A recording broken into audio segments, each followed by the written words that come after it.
Finding closure when someone won't forgive you can make you feel like you're stuck in a never-ending, unfinished story, especially after losing a relationship that mattered. Today, I'm going to show you how to create closure without their permission, so you can stop living in that loop and start moving forward.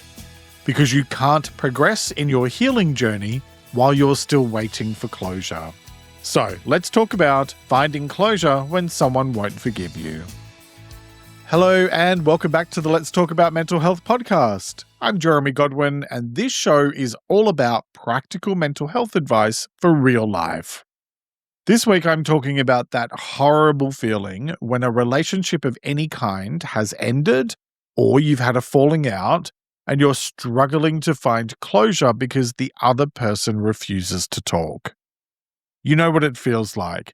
You replay the last conversation that you had. You rewrite your own words and try to find the right way to say things. You try to find the perfect explanation that will finally make them soften and actually listen to you. But none of it makes any difference. It feels awful. But it doesn't mean that you cannot find closure, because you can. Now, you might be sitting there thinking, okay, but how do I actually get closure when the other person refuses to give it to me? And that's a very good question. And I promise that you will have the answer to it by the end of this episode. Because this is one of those situations that a lot of us experience that can quietly hijack your mental health. Not always in a dramatic way, but at least in the background.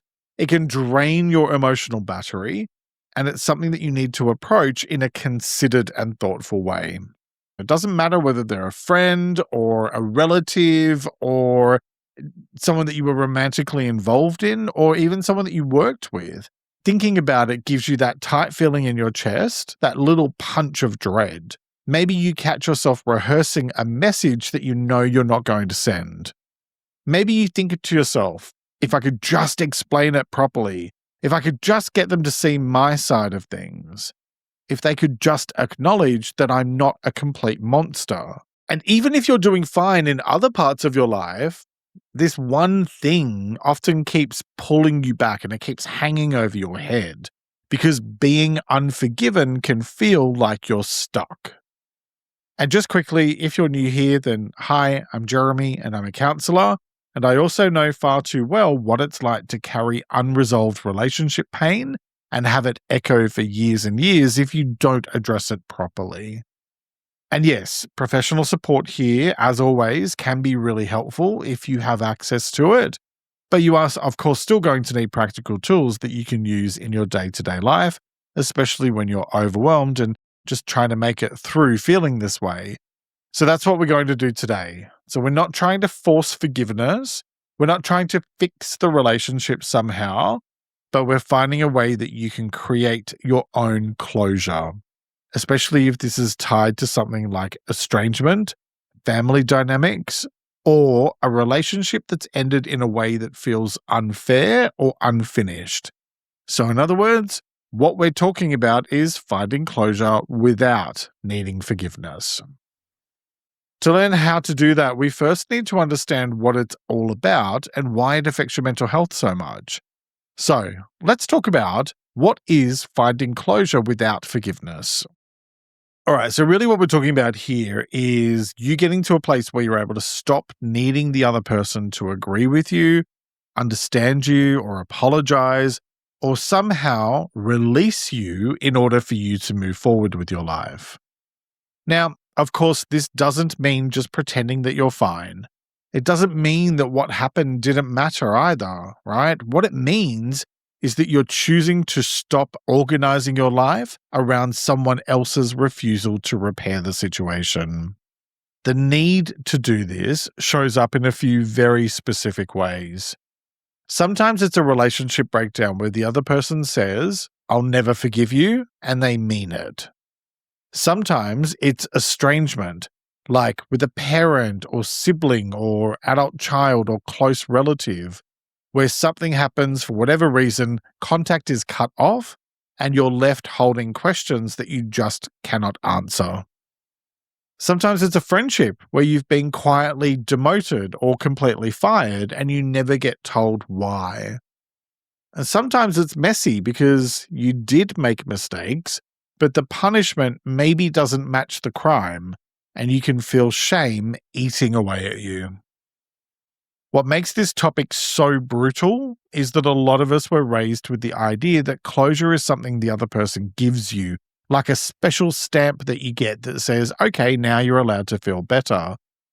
But in real life, people don't always play fair.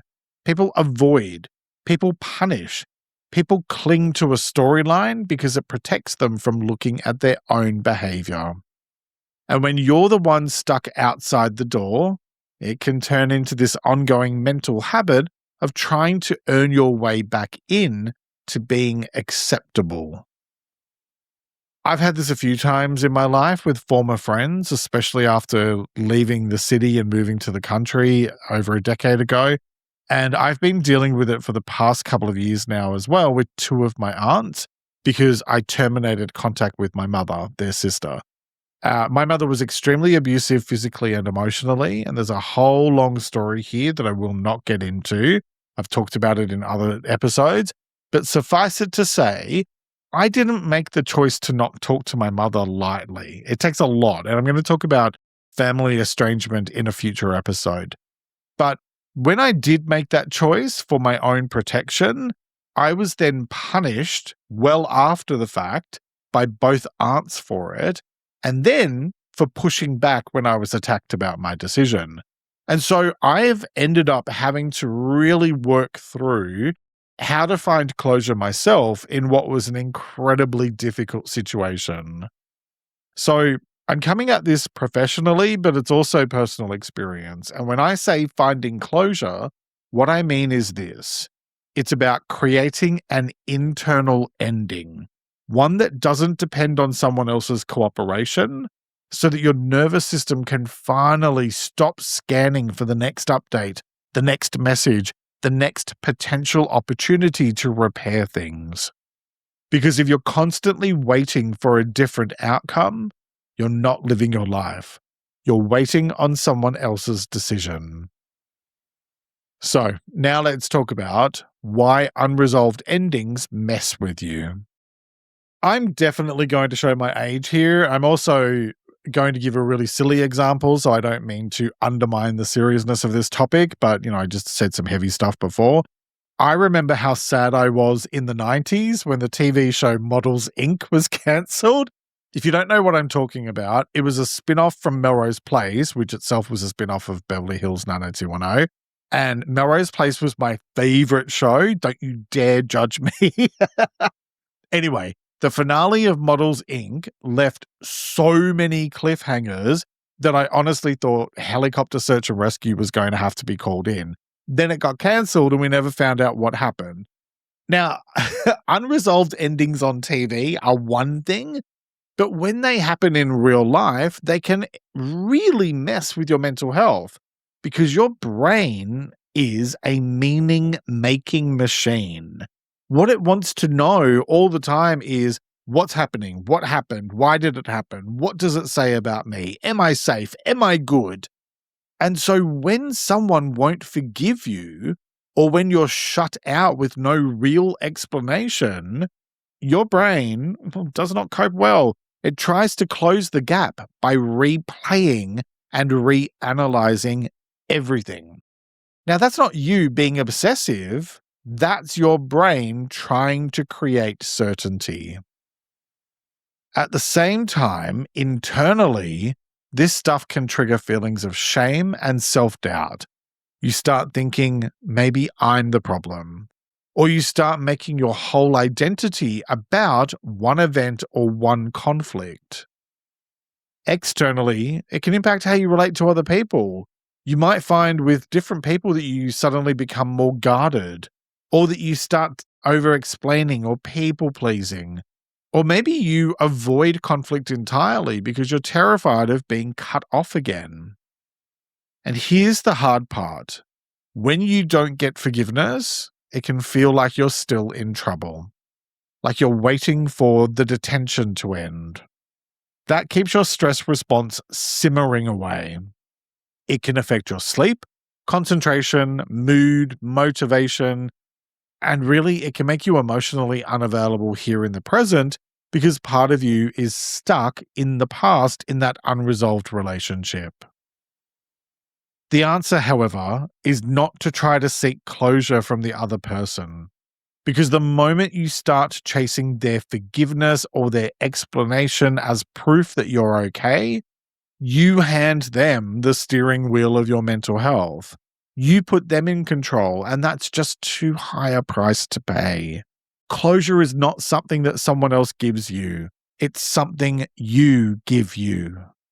And just a very quick note here, if there is estrangement involved, family estrangement especially, this can stir up grief as well because you're not only losing the person, you're losing the version of the relationship you wished you could have had. So yes, you can feel sad and angry and relieved and guilty, sometimes all in the same hour. Very normal, very exhausting, and very fixable. Not by forcing an ending, but by building one. And we're going to talk about how to do that right after this quick break. And welcome back. So now let's talk about how to find closure even if they won't forgive you. So let's start with the things you can do immediately. And the first one is name what you're waiting for. Now, when Gwen Stefani asked what you waiting for back in 2004, she may not have realized it at the time, but she was definitely on the right track when it comes to finding closure for yourself. Because the first thing to do is to get really brutally honest about what it is that you're actually waiting on. Because most people think they're waiting for closure, but what they really are waiting for is permission to stop feeling guilty or hurt, or both. So, grab a note on your phone or a piece of paper and a pen and finish this sentence. I'm waiting for them to blank so I can finally feel blank. Obviously, you fill in the blanks. So that's it. It's simple, but it's really incredibly powerful because once you can name the real thing you're waiting for, the apology, the forgiveness, the acknowledgement, the verdict of you're not a bad person, that's when you can stop arguing with yourself in the dark. If you can name it, you can deal with it. If you can't name it, it deals with you. Next, reset your nervous system. Now let's take the pressure off your brain for a moment, because if your body is in threat mode, then your mind will keep trying to solve things like it's an emergency, because its main job is to keep you safe. So before you think through the unpleasant situation again, do a quick grounding reset. And I really do mean quick here. You could do 1 minute of slow breathing, or take a short walk, splash cold water on your face, put your feet firmly on the floor, name 5 things you can see, whatever works for you. Then I want you to add the sentence that you're going to repeat whenever your mind starts to spin. And it is, I don't need to solve this right now. I need to settle first. This isn't avoidance. It's you taking back control of your system. So, for example, if you notice yourself drafting that message to the person for the 10th time, don't negotiate with the spiral that you're in. You ground yourself first, and then decide what's actually needed and what's actually healthy. Because most of the time, what's needed isn't a message, it's relief. Next, stop preparing your appeal. All right, this one is a bit of tough love, and I'm going to say this as kindly as I can. For the next 48 hours, you need to consciously stop wasting your energy on preparing your case. No drafting messages that you won't ever send, no rehearsing speeches in the shower, no rereading old messages like you're searching for hidden meaning or the special clue that will finally explain everything. When you do that sort of stuff, what you're actually telling your brain is, ooh, this outcome is still changeable if I just try a bit harder. And that does absolutely nothing other than keep you stuck. So, for 2 days, you are not allowed to be your own defense lawyer or defense team because you don't get closure by arguing better. If you need something concrete to do with all of that emotional energy instead, give yourself a replacement behavior.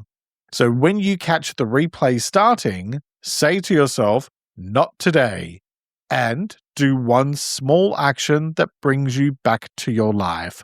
Make some tea, tidy one surface, reply to one message, unrelated. Step outside for a bit, right? Nothing fancy, but just a really simple pivot away from the mental courtroom drama, all right? Okay, so next I'm going to talk you through some quick actions to work on over the next couple of weeks. They take a bit more effort, but they're going to help you to process the emotional reality of the loss rather than just surviving it in the moment when you feel that way. First, choose the right person to talk with. If you're going to talk about this, which is a really healthy thing to do, by the way, because the more you talk about it, the easier it gets, you really need to choose someone who can understand nuance and also, most importantly, be objective. In other words, you do not want to speak to someone who's going to pour fuel on the situation with outrage. And also, you don't want to speak to someone who just shuts you down with, "Well, you just need to move on." There's a huge difference between moving on and moving forward, right? Moving on just means get over it, and that doesn't actually work. Moving forward means doing the work to process things. You want to talk with someone who will genuinely listen and who can say things like, "That's really painful," and also, "You can't force someone." That's the sweet spot that you're looking for. Now, if you don't have that sort of person in your life right now, that's where structured support can help, whether it's a counselor, a therapist, or even a well-chosen support group. The goal here is to be able to tell your story to someone in a way that helps you to finish it, because processing pain requires you to actually work through your pain. Next, grieve what you lost. This is the part a lot of people often skip because it kind of sounds like too soft and people tend to focus on what happened at the end. But grieving what you've lost is actually incredibly practical and it's extremely important. If you're losing a relationship, you're not just losing the person as they are the last time you talked to them. You're losing your history. You're losing the hope that things could have been different. And grief needs somewhere to go, or it turns into rumination. So here's a simple thing to do. Write 2 short lists for yourself. 1, what I miss, and 2, what I don't miss. Fill it out. Keep it real and keep it honest. And then underneath all of that, add one sentence. The part I'm grieving most is, and then fill in the rest. That sentence is really important because it often reveals the deeper wound: rejection, unfairness, betrayal, abandonment, being misunderstood. For example, you might realize that you don't actually miss them, you miss the idea of being seen and chosen by them. And that changes what your healing journey looks and feels like. This is basically the emotional equivalent of realizing that you weren't actually missing going to nightclubs. You were really missing being 22 and being able to get back up easily when you got down without making noises. Hate to break it to you, it happens when you get to your 40s. Different thing, same sadness, just minus the sore back.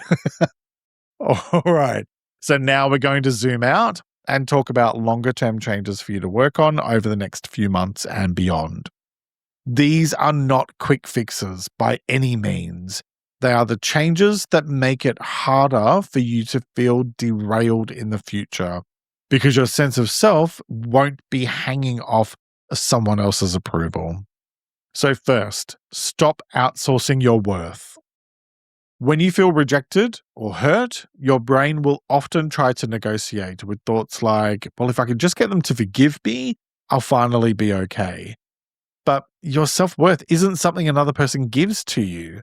And it definitely shouldn't be decided by someone who's committed to misunderstanding you. So the longer term practice here is building self-validation, the ability to say, I can own what I did and learn from it and still respect myself, even if they never change their position. Their forgiveness is not your identity. And if you want to dive deeper into building self-worth in a way that actually sticks, episode 305 fits beautifully here because it strengthens that whole I can stand by myself piece. Next, learn healthier conflict repair. So the goal in all of this isn't how can you win them back? The goal is to make sure that this experience doesn't leave you feeling terrified of conflict forever. When someone won't forgive you, it can train your nervous system to think that disagreement equals rejection and abandonment, which can then lead to people-pleasing, over-explaining, or shutting down. So, over time, learning healthier conflict skills will help you to feel safer in your relationships going forward. It gives you a framework for repair when repair is possible, and boundaries for when it's not.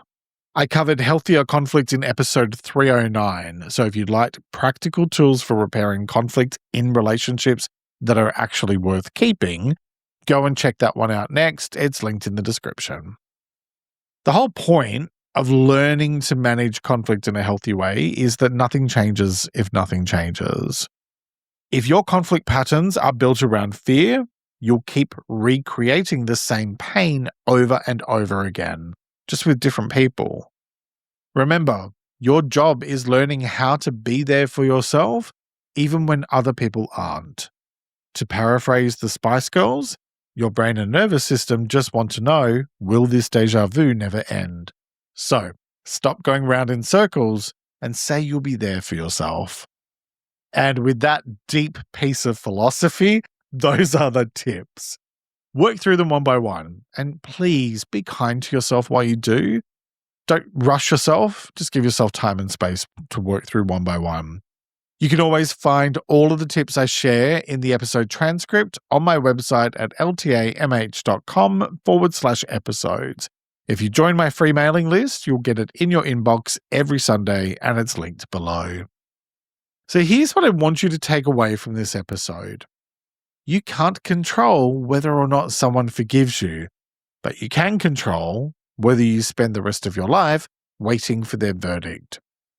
Finding closure is not about getting the perfect ending. It's about choosing an ending that protects your peace, that lets you learn what you need to learn, and that frees you to move forward with your self-respect intact. So, what would change in your life if you stopped waiting for someone else to make things okay? Because when you boil it all down, closure is you deciding that your life is allowed to keep going, even if someone else refuses to come with you. Each week I like to finish up by sharing a quote about the topic, and I encourage you to take a few moments to really reflect on it and consider what it means to you. This week's quote is by an unknown author, and it is, "Find clarity in actions, not words." Let me repeat that.